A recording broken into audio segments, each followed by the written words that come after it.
जय हिंद बच्चों, मैं राम चौधरी स्वागत करता हूं आप सभी का हमारे YouTube channel Rudra physics classes में। आज के इस वीडियो में हम बात करने वाले हैं EMF induced in rotating conductor and EMF induced in rotating disc के बारे में। दो टॉपिक आज हम कवर करेंगे। अब देखिए, EMF induced in rotating rod in magnetic field.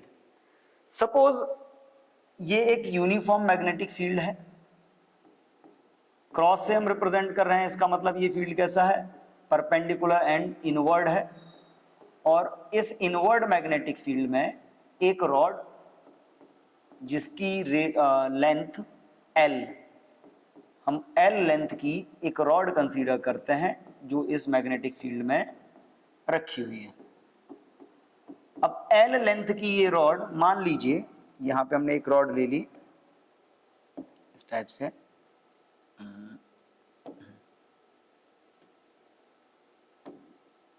ये रॉड यहां पे रखी हुई है। क्लियर? अब यहां पे अगर हम बात करें, ये रॉड है, L लेंथ की रॉड है, लेंथ हम इसकी इंडिकेट कर देते हैं, लेंथ है इसकी कितनी, L। ये पॉइंट इस रॉड का हम फिक्स कर देते हैं सेंटर O पे, और इस रॉड को हम रोटेट कराते हैं। अब देखिए, जब इस रॉड को रोटेट कराया जाएगा तो रोटेट कराने का मतलब क्या है कि जब ये रॉड रोटेट होगी तो रोटेशन के टाइम पे क्या होगा, यहाँ पे एक सर्किल बनेगा जिसकी रेडियस कितनी होगी, R रेडियस का एक सर्किल बनेगा। तो मान लीजिए यहाँ पे जब इसका रोटेशन होता है और रोटेशन के टाइम पे यहाँ पे एक सर्किल बनता है इस टाइप से, R रेडियस का एक सर्किल बनेगा।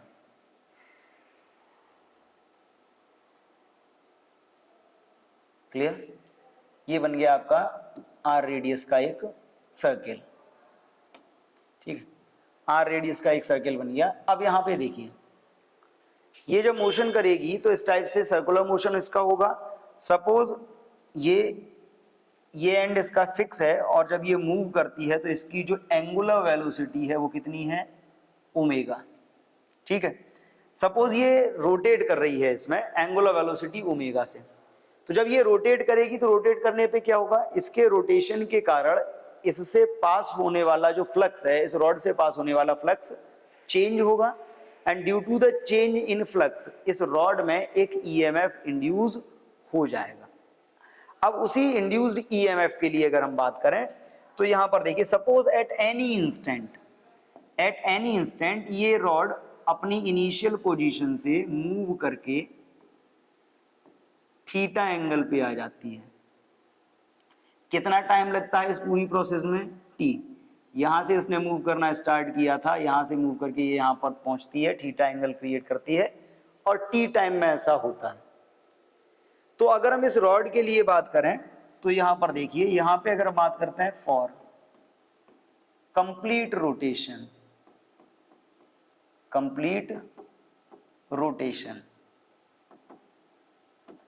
ऑफ रॉड, कंप्लीट रोटेशन के लिए बात करें, देखिए जब ये रोड रोटेट करेगी तो ये क्या करेगी, मैग्नेटिक फील्ड लाइंस को स्वाइप करेगी, एरिया स्वाइप करेगी। सिंपली हम बात करते हैं, जैसे मोशनल EMF में हमने पढ़ा था कि मोशन होता है तो एरिया स्वाइप करती है। तो इसको भी अगर मैं ऐसे करके रख लूं और इसको घुमाऊं तो ये क्या करेगा, ये एरिया स्वाइप करता हुआ जाएगा, एरिया स्वाइप करता हुआ जाएगा। तो अगर हम एरिया और एंगल के रिलेशन की बात करें तो देखो, कंप्लीट रोटेशन के लिए हमको ये मिलता है कि अगर हम एंगल की बात करते हैं कि कितना एंगल होगा और किस एंगल पर कितना एरिया स्वाइप करेगी, तो अब यहां पे देखो, एंगल अगर हम रखते हैं 2 पाई, तो उस कंडीशन में कितना एरिया स्वाइप हो रहा है, पाई L स्क्वायर। क्लियर?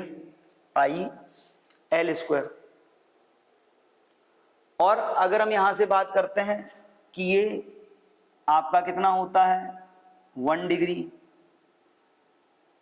1 डिग्री के लिए कितना एरिया स्वाइप होगा। अब एक सिंपल सी बात समझ लीजिए, 1 डिग्री के लिए आप बात करोगे तो 2 पाई इधर आ जाएगा, तो ये क्या हो जाएगा, पाई L square by 2 pi.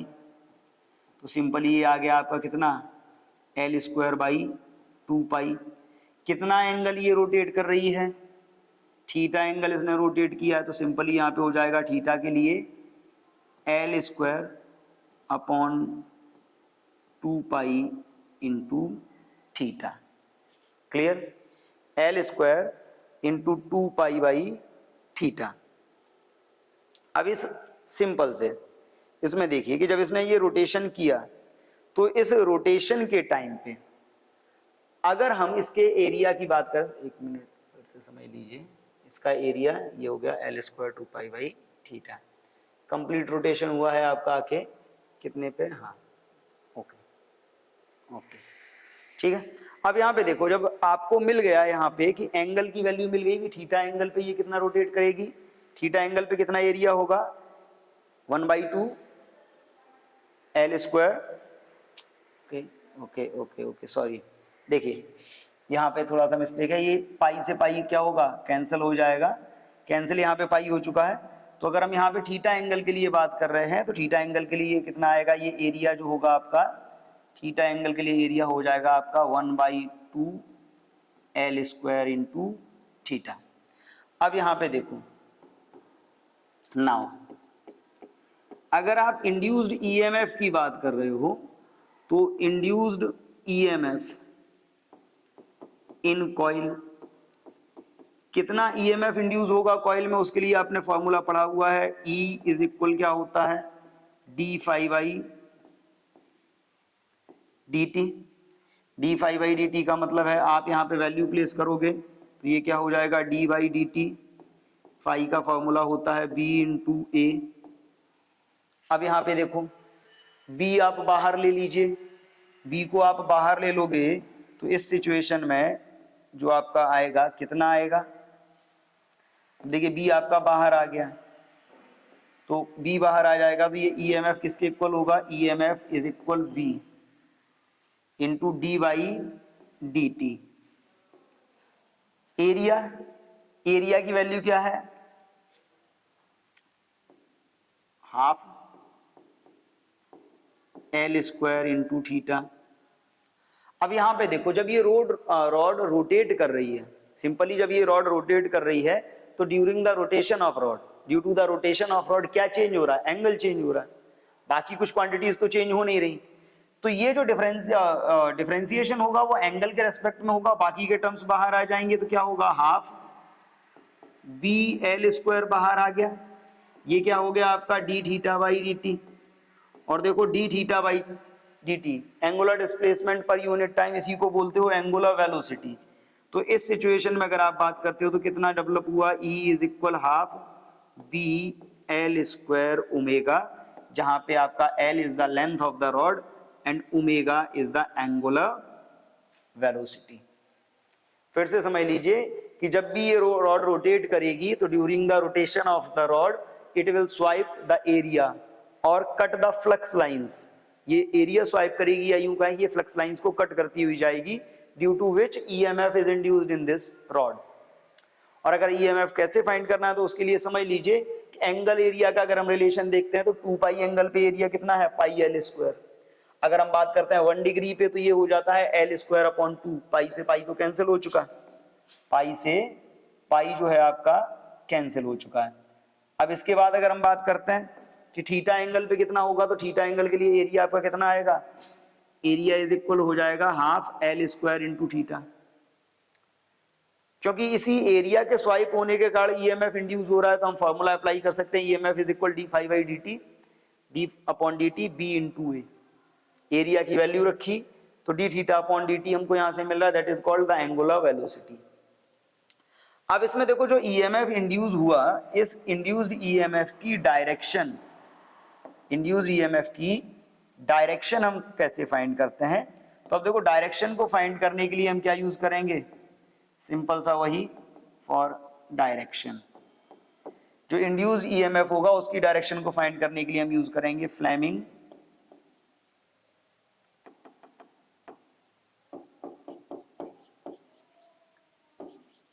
Fleming's right hand rule. Fleming's right hand rule use करा जाएगा या लेंज लॉ भी आप यूज कर सकते हो। अब एक सिंपल सी बात समझो, होगा क्या कि जैसे ये कंडक्टर है, मैग्नेटिक फील्ड किधर है, अंदर की तरफ। अगर हम इस इंस्टेंट पे देखें तो इस इंस्टेंट पे इसकी वेलोसिटी किधर है, ऊपर की तरफ।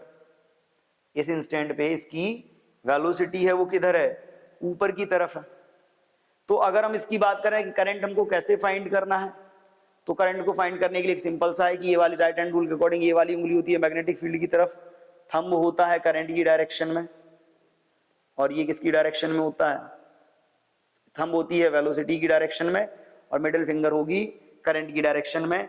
लगा लीजिए, ये वाली उंगली मैग्नेटिक फील्ड की तरफ अंदर, थंब मोशन की डायरेक्शन में ऊपर, ये उंगली इधर, यानी कि इसमें जो करंट प्रोड्यूस होगा उस करंट की जो डायरेक्शन होगी वो किधर होगी, इधर की तरफ।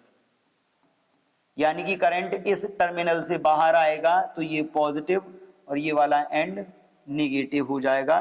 दैट मीन्स जब ये रोटेट करेगी, किस डायरेक्शन में रोटेट कर रही है, एंटी क्लॉकवाइज अगर रोटेट कर रही है तो जो सेंटर है वो कैसा होगा, पॉजिटिव। और अगर यही क्लॉकवाइज रोटेट कर रही होती तो क्लॉकवाइज में क्या होता है, मैग्नेटिक फील्ड अंदर, ये ऐसा नीचे। तो अगर यहां पे देखो for anti clockwise, anti clockwise के लिए जो आपका सेंटर है वो कैसा होगा, सेंटर इज पॉजिटिव। और अगर आप यही क्लॉकवाइज की बात करते हो, फॉर क्लॉकवाइज, क्लॉकवाइज की कंडीशन में जो आपका सेंटर है वो कैसा हो जाएगा, निगेटिव। ये इंड्यूस्ड ईएमएफ की डायरेक्शन के लिए हो गया, simple. if you will stretch your right hand, then if this forefinger is in the direction of magnetic field, thumb is in the direction of force, then the middle finger will represent the direction of current. clear? अब यहां पर देखिए, कभी कभी क्या होता है कि कुछ क्वेश्चंस ऐसे दिए जाते हैं जिसमें आपको एक व्हील दे दिया जाता है जिसमें मेटेलिक स्पोक्स होती हैं। मान लीजिए इस टाइप से आपको एक व्हील दे दिया है कि ये एक व्हील है और इस व्हील में इस टाइप से n आइडेंटिकल स्पोक्स हैं। आइडेंटिकल स्पोक्स का मतलब है सबकी लेंथ इक्वल है, सबकी लेंथ इक्वल है, यानी कि जब ये रोटेट करेंगी तो इन सब में डेवलप होने वाला जो ईएमएफ है वो कैसा होगा, सेम। और आपसे पूछा जाता है what is the net EMF induced in the wheel, तो अब यहां पर देख लीजिए सारी जो स्पोक्स हैं, सारी स्पोक्स में जो ईएमएफ होगा वो सेम इंड्यूस होगा क्योंकि सबकी लेंथ सेम रहेगी, एंगुलर वेलोसिटी सेम रहेगी और सब उसी मैग्नेटिक फील्ड में रखी है। इसके अलावा जो मैग्नेटिक फील्ड की डायरेक्शन होगी वो भी सारी स्पोक्स में कैसी होगी, सेम। यानी कि अगर हम सेंटर पॉजिटिव हुआ तो सबका सेंटर पॉजिटिव होगा, यानी कि सारे सेल्स, सारी स्पोक्स क्या होंगी, इंडिविजुअल सेल की तरह बिहेव करेंगी और हर सेल की जो सेम पोलरिटी है वो आके सेंटर पे कनेक्ट होगी। और जब more than one cell use होता है और सबकी सेम पोलरिटी आपस में कनेक्ट होती है तो उसको क्या बोलते हैं, पैरेलल कॉम्बिनेशन। और पैरेलल कॉम्बिनेशन के केस में जो रिजल्टेंट ईएमएफ होता है वो एक सेल के ईएमएफ के इक्वल होता है। तो अगर n नंबर ऑफ स्पोक्स लगा हुआ भी है तो भी नेट ईएमएफ वही रहेगा जो एक स्पोक का था, जो एक कंडक्टर का था, कितना, BL स्क्वायर ओमेगा। क्लियर? चलिए आगे चलते हैं। नेक्स्ट है आपका EMF induced in rotating disc. EMF induced in rotating disc. अब देखिए रोटेटिंग डिस्क क्या है। सपोज आपके पास, आपने एक मैग्नेटिक फील्ड कंसीडर किया हुआ है, ये एक मैग्नेटिक फील्ड है और इस मैग्नेटिक फील्ड में आप एक रोटेटिंग डिस्क को कंसीडर कर रहे हो, रोटेटिंग डिस्क, और उस डिस्क की रेडियस आपने मानी हुई है r। मान लेते हैं हम एक डिस्क ले लेते हैं,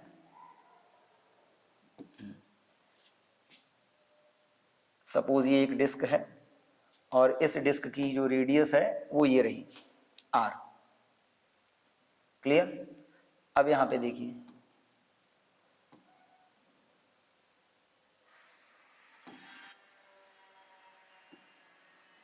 ठीक है, ये डिस्क है। अब इस डिस्क के लिए देखिए, इसकी ये सेंटर हो गया, रेडियस इसकी मान लीजिए ये L है, लेंथ है या रेडियस जो भी आप मान रहे हो, इसको हमने मान लिया L। अब ये देखो, मान लीजिए ये रोटेट करती है इस टाइप से ओमेगा, एंगुलर वेलोसिटी से, अबाउट इट्स एक्सिस। ये अपनी एक्सिस पर यानी कि अपने सेंटर पे यहीं पे रोटेट करेगी। जब ये रोटेट करेगी देन ड्यूरिंग द रोटेशन इससे पास होने वाला जो फ्लक्स होगा वो क्या होगा, चेंज होगा, and due to the change in flux इसमें क्या डेवलप हो जाएगा, ईएमएफ। हमें उसी ईएमएफ की कैलकुलेशन करनी है, और उस ईएमएफ की कैलकुलेशन के लिए आप ये मान लीजिए कि suppose the frequency of this disc is F. हम इसकी फ्रीक्वेंसी कितना मान लेते हैं,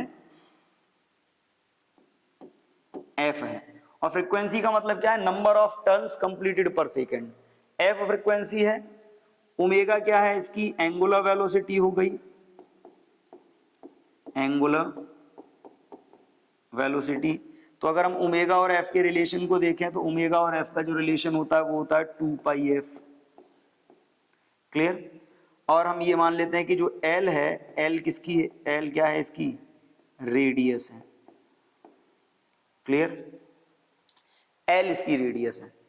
अब यहां पे देखिए, एल जब इसकी रेडियस है और जब आप इसको इस मैग्नेटिक फील्ड में रोटेट कराओगे तो मैग्नेटिक फील्ड में रोटेट कराने पे क्या होगा, इससे पास होने वाला जो फ्लक्स है, इससे पास होने वाला जो फ्लक्स है वो चेंज होगा, और फ्लक्स चेंज होने से क्या होगा, जब फ्लक्स चेंज होगा तो इसमें एक ईएमएफ इंड्यूस हो जाएगा। हमें उसी ईएमएफ को फाइंड करना है। कैसे हम फाइंड कर सकते हैं, देखिए उसके लिए हम लगाएंगे इसमें फैराडेज लॉ।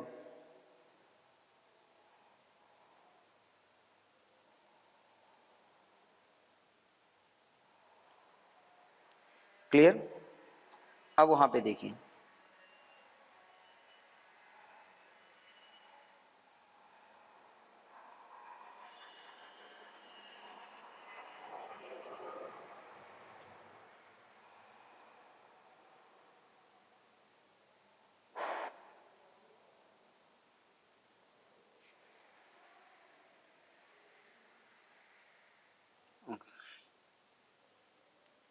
अब देखिए क्या कर सकते हैं हम इसमें, ये रोटेट कर रही है ओमेगा एंगुलर वेलोसिटी से, एल इसकी रेडियस है। अब यहां से देखो, अगर एल रेडियस है तो अगर हम इसका एरिया फाइंड करें, क्या फाइंड करना चाहते हैं हम, इसका एरिया। अब देखिए एरिया फाइंड करने के लिए हम क्या कर सकते हैं, एरिया फाइंड करने के लिए मान लीजिए, ठीक है, area of disc, area of disc, area of disc का फॉर्मूला क्या होगा, A is equal pi L square. अब यहां पे देखो, जब ये कॉइल रोटेट होगी तो इसमें ईएमएफ इंड्यूस होगा। Now EMF induced in coil, sorry coil नहीं है, इन डिस्क। कितना ईएमएफ इंड्यूस होगा डिस्क में, उसके लिए हम फॉर्मूला क्या यूज करते हैं, E is equal D phi by D T. Value place करते हैं D upon D T, phi की वैल्यू क्या होती है, बी इंटू ए। क्लियर। अब बी इंटू ए की अगर आप बात कर रहे हो तो इस सिचुएशन में आप बी को बाहर ले लीजिए, तो ई इज इक्वल क्या होगा, डी बाई, सॉरी बी बाहर आ जाएगा, बी बाहर आ गया, क्या हो गया ये, D A by D T. और देखिए जब आप रोटेटिंग डिस्क की बात करते हो, D A by D T, that means the rate of change in area, rate of change in area.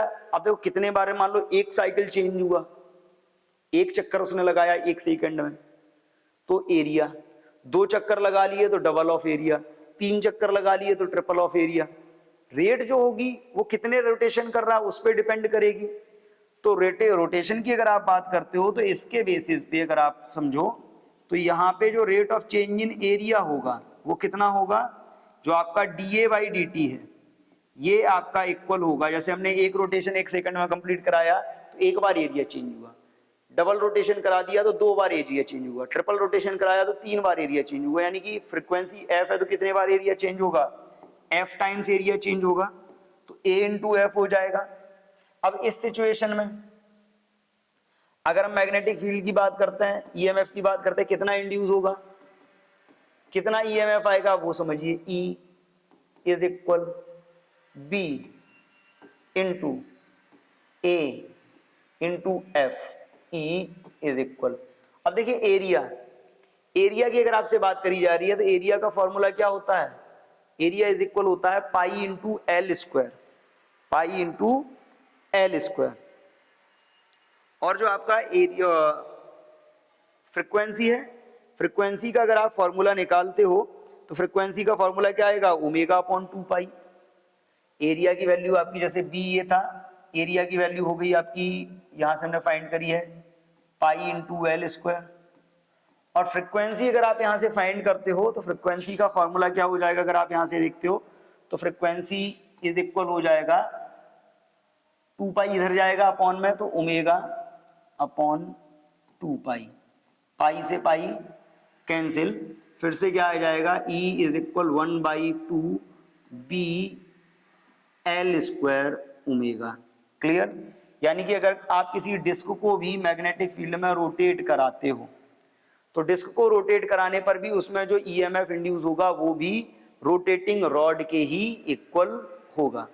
Clear? और इसमें भी जो ईएमएफ की डायरेक्शन है, ईएमएफ की डायरेक्शन को फाइंड करने के लिए हम कौन सा लॉ यूज करेंगे, Fleming's right hand rule. Simply अगर ये एंटी क्लॉकवाइज रोटेट कर रही है तो एंटी क्लॉकवाइज रोटेट करने का मतलब है जो करंट होगा वो इस तरफ होगा, सरकमफ्रेंस से सेंटर की तरफ जाएगा। और अगर ये क्लॉकवाइज रोटेट कर रही होती तो सेंटर से बाहर की तरफ आता। ये डायरेक्शन हम फाइंड करते हैं फ्लेमिंग्स राइट हैंड रूल की हेल्प से। क्लियर? अब देखिए ये जो हमने किया रोटेटिंग कॉइल का है, रोटेटिंग डिस्क का, उससे रिलेटेड कुछ न्यूमेरिकल्स हैं जिनको हम सॉल्व करेंगे।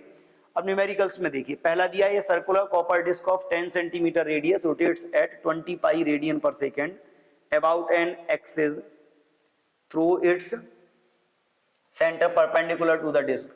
A uniform magnetic field of 0.2 Tesla acts perpendicular to the disk. Calculate the potential difference developed between axis of the disk and the rim. What is the induced current if resistance of disk is 2 ohm?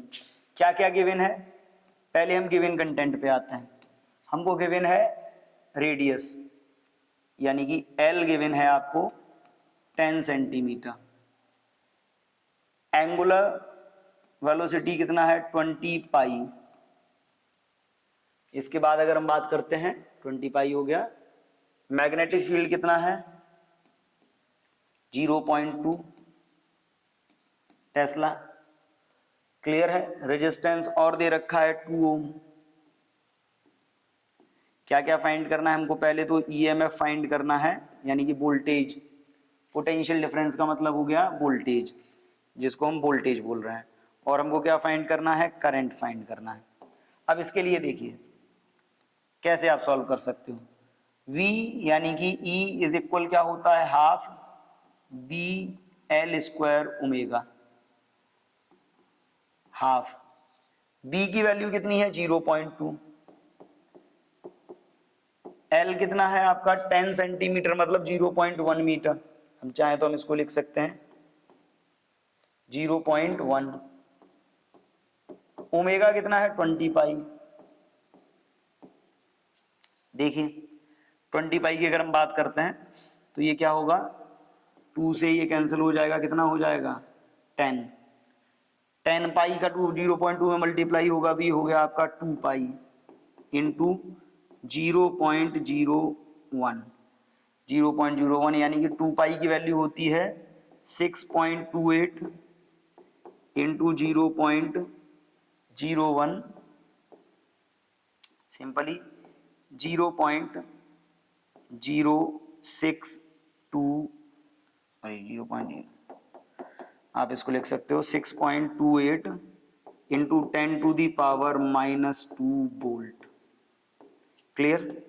देख लीजिए formula होता है half V L square omega. हमने concept simply use किया है, half V L square omega. B की value रखी, L की वैल्यू रखी और ओमेगा की हमने इसको कैलकुलेट कर लिया। नेक्स्ट है आपका आई। आई के लिए फॉर्मूला होता है ई अपॉन आर। ई कितना है 6.28 इंटू 10⁻⁻²। आर कितना है आपका 2 ओम, तो ये रह जाएगा 3.14 इंटू 10⁻⁻² एम्पियर। क्लियर? ये आ गई वैल्यू आपकी आई की। तो सिंपली डायरेक्ट हम half V L square omega फॉर्मूले को अप्लाई करके इसका कैलकुलेशन कर सकते हैं।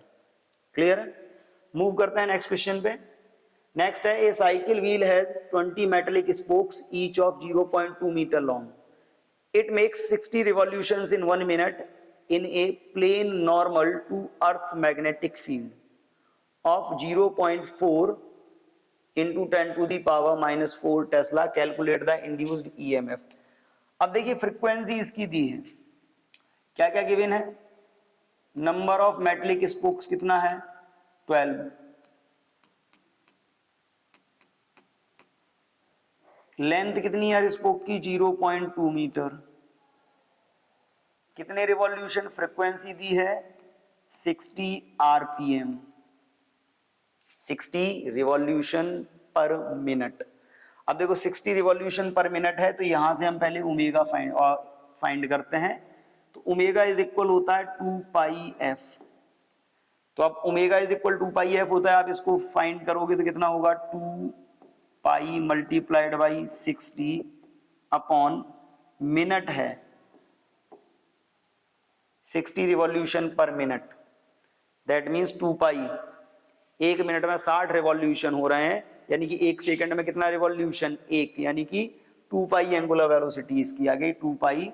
ये आ गया आपका omega is equal 2 pi radian पर सेकंड. मैग्नेटिक फील्ड कितना दे रखा है 0.4 into 10 to the power minus 4 tesla. Calculate the induced EMF. अब देखो ईएमएफ का फॉर्मूला आपको मालूम है half B L square omega. और एक बात याद रखिए, मैं पहले भी बोल चुका हूं, स्पोक्स कितने भी हों उससे फर्क पड़ने वाला नहीं है, क्योंकि सारे स्पोक्स पैरेलल कॉम्बिनेशन में आ जाएंगे और पैरेलल कॉम्बिनेशन में जो टोटल ईएमएफ होता है वो एक स्पोक के ईएमएफ के इक्वल होगा. कितना होगा, E is equal half. B कितना है 0.4 into 10 to the power minus 4. L कितना है 0.2 इंटू ओमेगा कितना आया है 2 पाई. 2 से ये वाला 2 कैंसिल, मल्टीप्लाई जब आप इसको करोगे तो ये क्या होगा, E is equal 0.08 pi into 10 to the power minus 4. Pi की वैल्यू रखते हैं 0.08 into 3.14 into 10 to the power minus 4. E is equal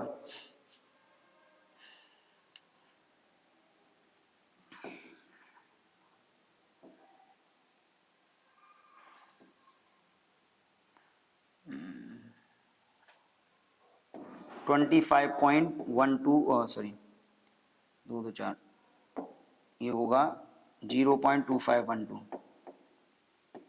0.2512 into 10 to the power minus 4, या आप इसको लिख सकते हो 2.512 into 10 to the power minus 5 volt. Clear, ये आ गया. सिंपली इसमें कंफ्यूज होने की जरूरत नहीं है कि नंबर ऑफ मेटलिक स्पोक कितना दिया है तो ईएमएफ में इतने का मल्टीप्लाई नहीं होगा भाई. कितने भी स्पोक्स हो, सारे स्पोक्स क्या माने जाएंगे, पैरेलली कनेक्टेड माने जाएंगे. और पैरेलल कॉम्बिनेशन में जब आप बात करते हो तो पैरेलल कॉम्बिनेशन में कहीं भी कितने भी जुड़े हो, जो टोटल ईएमएफ होगा वो एक सेल के ईएमएफ के इक्वल होगा. क्लियर. अब देखिए आज के लिए इतना ही, मिलते हैं नेक्स्ट वीडियो में, तब तक के लिए थैंक यू एंड जय हिंद.